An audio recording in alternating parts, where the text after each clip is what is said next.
Tiempo con Dios es un momento para fortalecer tu espíritu y escudriñar la palabra. Vive ahora Tiempo con Dios.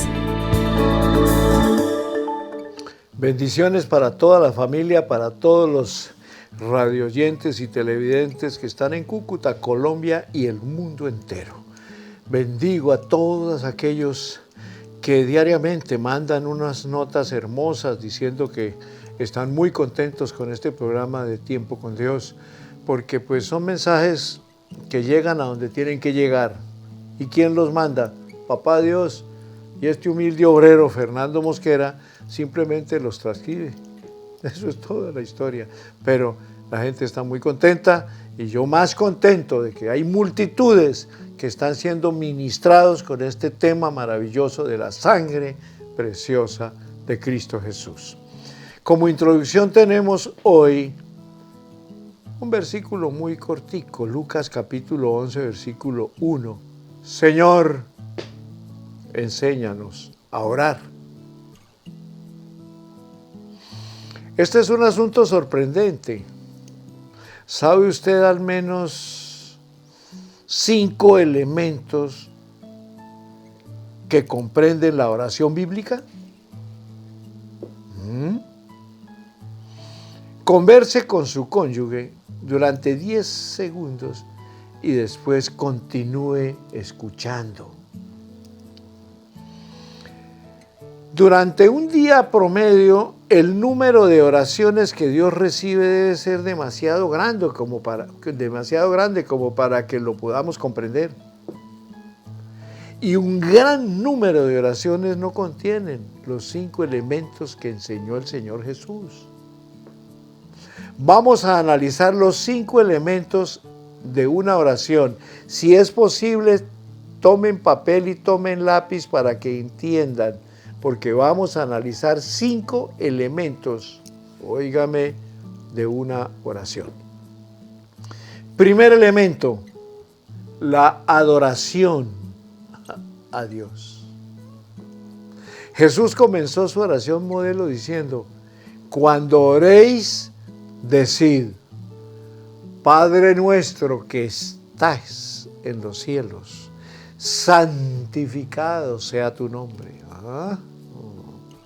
Esto es adoración. La oración incluye adoración y alabanza a Dios por lo que Él ha hecho y por lo que Él es. El segundo El segundo elemento de la oración es la acción de gracias. Pablo dijo: exhorto ante todo a que se hagan rogativas, oraciones, peticiones y acciones de gracias por todos los hombres. Primera de Timoteo 2:1. ¿Qué es lo que ustedes tienen que agradecerle a Dios como pareja en este momento? Piensen en esto y conversen, y luego denle gracias a Él. El tercer elemento es la confesión. Si en mi corazón hubiese yo mirado a la iniquidad, el Señor no me habría escuchado, dice el Salmo 66, versículo 18. La oración es un momento para limpiarse. Es el momento de admitir su pecado y recibir el perdón de Dios. Usted solamente puede confesar su propio pecado y no el de su cónyuge. Quede claro. El cuarto elemento es la petición. Pedirle a Dios que supla sus necesidades personales. Pablo enseñó que sean conocidas vuestras peticiones delante de Dios en toda oración y ruego. Filipenses capítulo 4, versículo 6.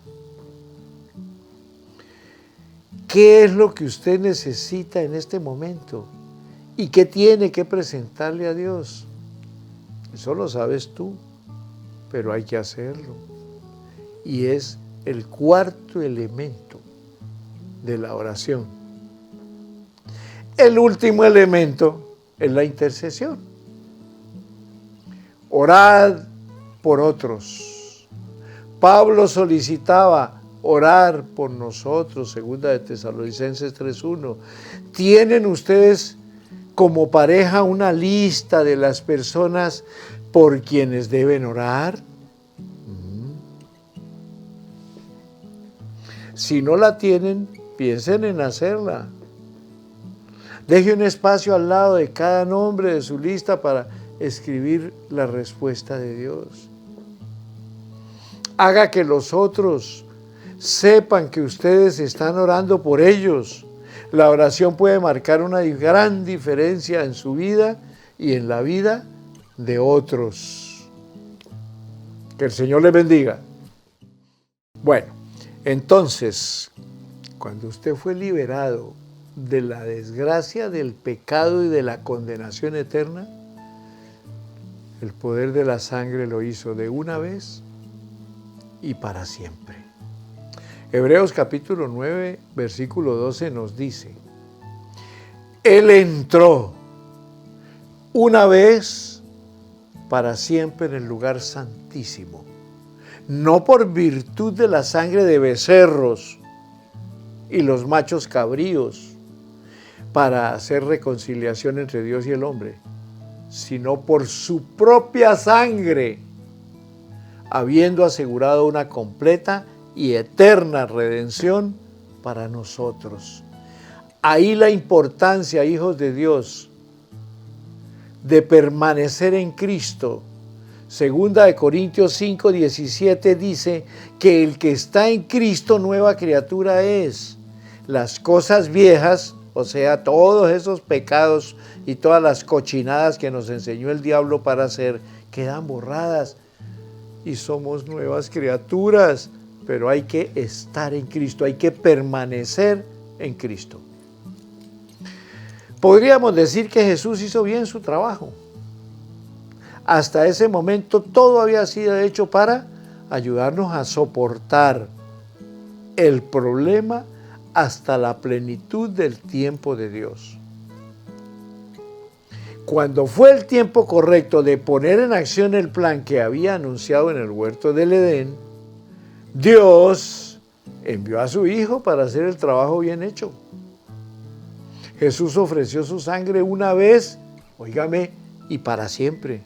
Eso quiere decir dos cosas. Uno, que jamás tendrá que hacerlo otra vez. Y dos, que lo ha hecho por todos. Bajo el antiguo pacto, los pecados de la gente eran cubiertos, pero no se tenía liberación de las consecuencias del pecado.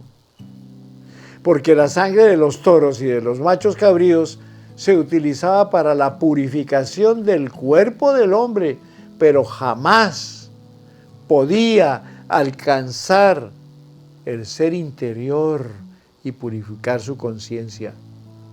Léanse Hebreos capítulo 10, versículos 1 al 3. Se requería para ello un diferente tipo de sangre que obrara con un diferente espíritu. Estás en Tiempo con Dios, tu mejor momento. En ese orden, mis amados que están en sintonía de Tiempo con Dios, vamos a leer Hebreos capítulo 9, versículos 13 y 14, y dice: porque si la sangre de los toros y de los machos cabríos y las cenizas de la becerra rociada a los inmundos santifican para la purificación de la carne, cuánto más la sangre de Cristo, el cual mediante el Espíritu Eterno se ofreció a sí mismo sin mancha a Dios, limpiará vuestras conciencias de obras muertas para que sirváis al Dios vivo. Hijos, noten que Jesús ofreció su sangre por el Espíritu, el cual obra juntamente con ella. Es una fusión de espíritu y de carne. Qué hermoso eso. El Espíritu Santo que había sido prometido no podía ser derramado en el día de Pentecostés, sino después que la sangre fuera derramada en la cruz del Calvario. La sangre y el Espíritu todavía operan juntos en el día de hoy.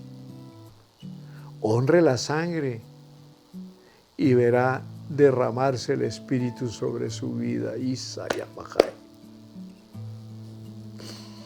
Vivimos en los últimos días, en un tiempo cuando Dios ha prometido derramar su gloria sobre su pueblo. Dice Joel capítulo 2, versículo 28 al 32, léanlo. He notado una He notado un incremento en la enseñanza sobre la sangre de Jesús en estos últimos tiempos. Varios libros nuevos sobre el tema se han escrito recientemente. Dios equipa hoy a su pueblo. Él está listo a mostrar su gloria, pero tenemos que honrar su sangre. Debemos ser conscientes que cuando Dios se mueve con poder, Satanás también hace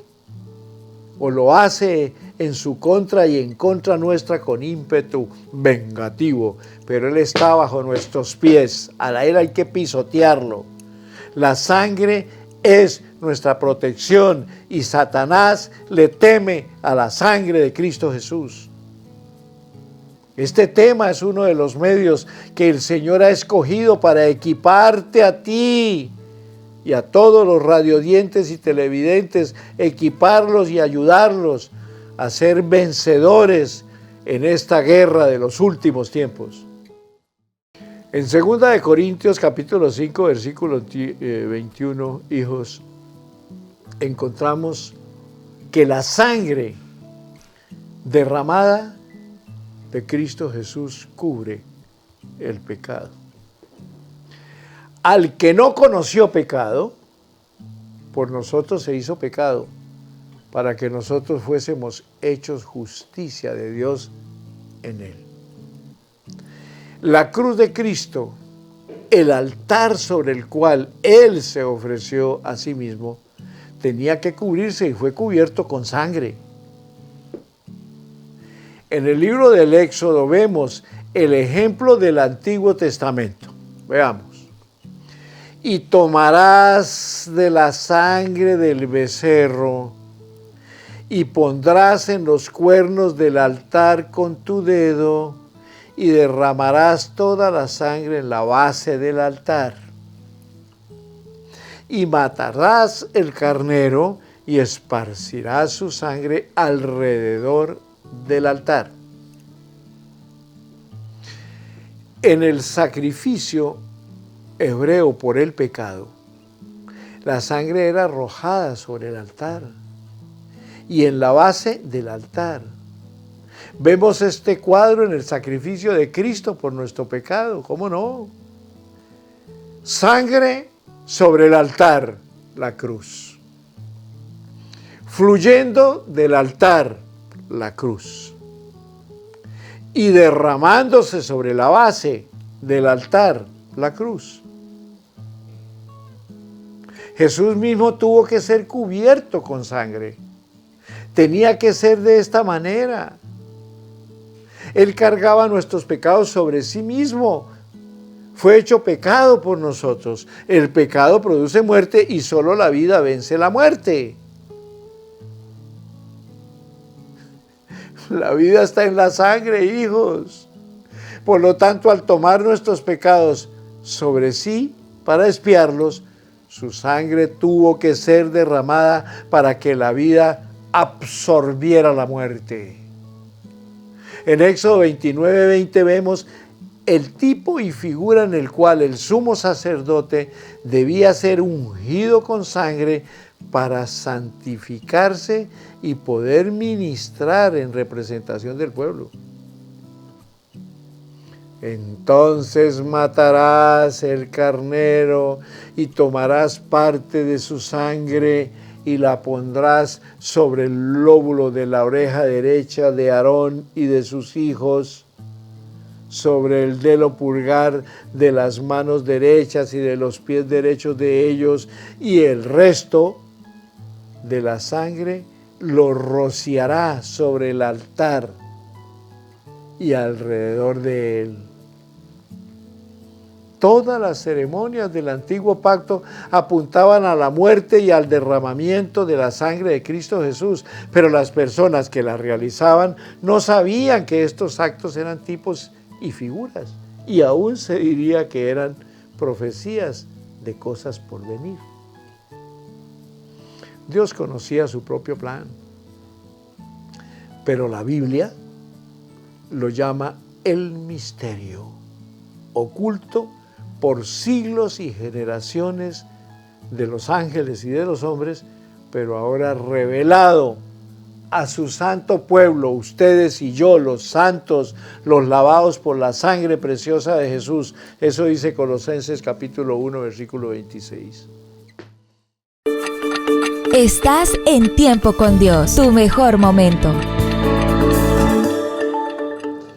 Por un momentico los pongo a pensar a ustedes allá, que están en algún lugar del mundo escuchando este precioso tema, este precioso mensaje.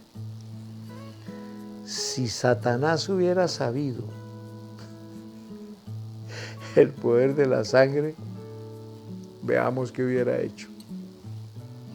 Sin embargo, cuando estamos entre cristianos maduros espiritualmente y maduros en entendimiento, hablamos una más alta sabiduría. El conocimiento del plan divino que había sido previamente escondido. Pero no es la sabiduría de este mundo o de este siglo, ni de los líderes o de los gobernantes de este siglo, quienes se desvanecen y perecen, sino que estamos establecidos en la sabiduría de Dios, una vez escondida de la comprensión humana y revelada a nosotros por Dios, sabiduría que ideó y decretó desde antes de los siglos para nuestra glorificación, para levantarnos a la gloria de su presencia. Ninguno de los gobernantes de este siglo o de este mundo percibió, reconoció o comprendió esta sabiduría y este misterio, porque si lo hubieran hecho, nunca hubieran crucificado al Señor de gloria. Eso dice 1 Corintios capítulo 2, versículos 6 al 8. Por lo tanto, si Satanás, óigame bien, supiera lo que hacía cuando crucificó al Señor de la gloria, nunca lo hubiera hecho. Él pensó que la crucifixión fue su gran victoria. Sacó pecho. Pero fue realmente su derrota definitiva.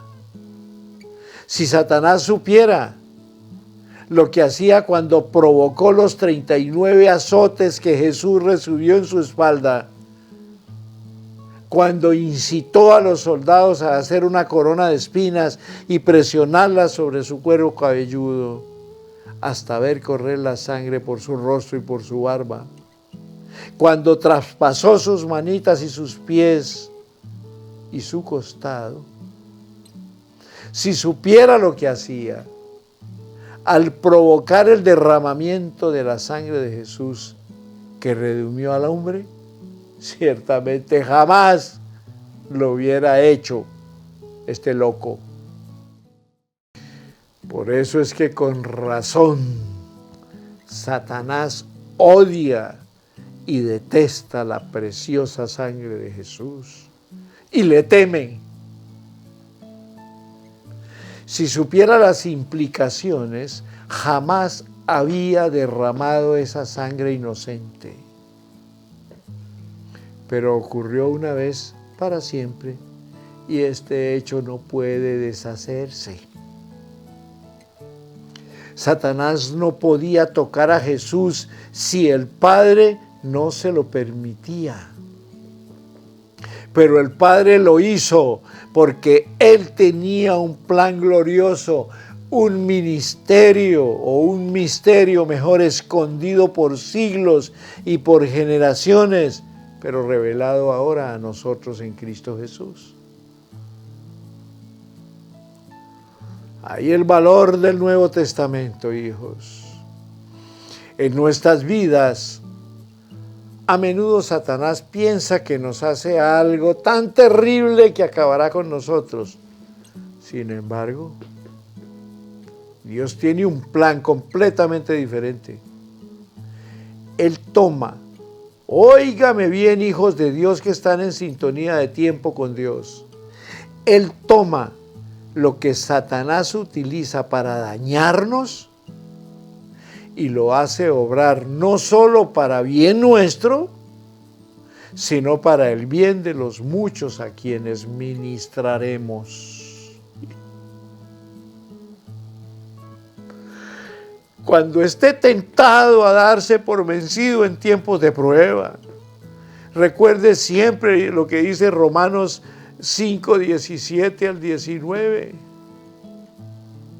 Porque si por la culpa, caída, ofensa, de un hombre reinó la muerte a través de ese uno, muchos más reinarán como reyes en vida, todos aquellos que reciben la superabundante gracia y merecido favor de Dios y el don gratuito de la justicia, poniéndolos en recta relación consigo mismo a través del hombre Jesucristo, el Mesías, el ungido, el Dios, el Hijo de Dios. Así que como por la culpa de un hombre, el paso en falso y el descarrío de ese hombre, vino la condenación para todos los hombres, así el acto de justicia de un hombre trajo la justificación y la vida. ¿Para quién? Pues para todos. Algunos la desechan, no creen, la desprecian. Dios tendrá misericordia de ellos. Porque así como por la desobediencia de un hombre los muchos fueron constituidos pecadores, así también por la obediencia de uno, Cristo Jesús, los muchos serán constituidos justos, aceptos ante Dios y puestos en una correcta relación con Él. Hijos, la muerte pasó a todos los hombres por el pecado de Adán, pero la vida pasó o se hizo disponible para todos a través de Cristo Jesús. Pero no sin derramamiento de sangre, porque la vida está en la sangre. Estás en Tiempo con Dios, tu mejor momento. Entonces entiendan, mis amados, que ustedes y yo, fieles seguidores de ese Cristo y creyentes en el poder de la sangre, entendamos que estamos protegidos por la sangre de Cristo Jesús. Por eso es la importancia de estar y permanecer en Cristo. Hebreos capítulo 11, versículo 28 dice, por la fe, Moisés celebró la Pascua y la aspersión de la sangre para que el que destruía a los primogénitos no los tocase a ellos. Debemos aprender cómo usar esa bendita sangre. La sangre en el día de hoy, esa sangre hay que aprenderla a usar. Tal como aprendimos que el nombre de Jesús nos fue dado para utilizarlo, vemos ahora que ocurre lo mismo con su preciosa sangre y debemos aprender a utilizarla. Tener una cosa no produce ningún beneficio, a menos que se sepa cómo utilizarla con propiedad. Si yo tuviera un automóvil en mi garaje, pero no supiera conducir, no me llevaría a donde yo necesito, a donde debo ir. Si tuviera una estufa en mi casa o en mi cocina, pero no sé cómo usarla, pues, no me sería útil para preparar mis alimentos y los de mi familia. Si tuviera un sistema de alarmas en la casa, pero no supiera cómo usarlo, no me proporcionaría mucha protección contra los ladrones. Los creyentes, óigame bien, tienen la sangre de Jesús, pero solo unos pocos comprenden su valor. Pocos saben cómo usarla en su vida cotidiana para obtener provisión, para protegerse a sí mismos y proteger a los que les pertenece. Para comprender completamente el rol y la función de la sangre en nuestra vida diaria, demos una mirada al Antiguo Testamento, pero esto lo estudiaremos mañana, porque el tiempo no nos alcanza hoy. Gloria a Dios, porque por el día de hoy concluimos, pero mañana será otro día. Recuérdense, hijos de Dios, que están en sintonía de tiempo con Dios, que el año 2020 fue proyectado como un año de estabilidad y progreso, fuerza en movimiento y visión perfecta. Y esa visión perfecta la obtenemos mediante la sangre preciosa de Cristo Jesús. Tempranito mañana, hijos lindos, sé que están aprendiendo muchas cositas, pero ahora van a aprender a usar la preciosa sangre de Cristo Jesús. Bendiciones para todos y adelante, porque lo mejor está por venir.